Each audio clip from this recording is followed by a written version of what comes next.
តាមៀសមើលទៅអណ្ដងទឹករបស់យើងចុះស្ងួតទៅហើយប្រជាជនយើងកំពុងតែស្រែកឃ្លានត្រូវហើយចៅត្បូងឈូកគ្រីស្តាល់ដែលការពារប្រភពទឹករបស់យើងបានបាត់ទៅហើយព្រលឹងទឹកកំពុងតែខឹងសម្បា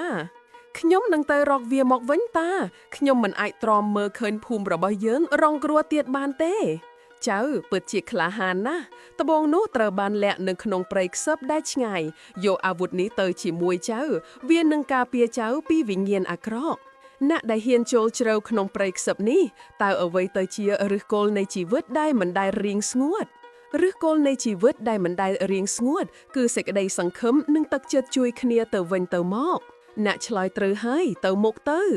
វានៅទីនេះមែនត្បូងឈូកគ្រីស្តាល់វាពិតជាស្រស់ស្អាតណាស់តាមៀសខ្ញុំបានរកឃើញវាហើយចៅពិតជាបានសង្គ្រោះភូមិរបស់យើងហើយចៅប្រលឹងទឹកបានត្រឡប់មកវិញហើយយើងទាំងអស់គ្នាបានសង្គ្រោះភូមិនេះជាមួយគ្នាទេតា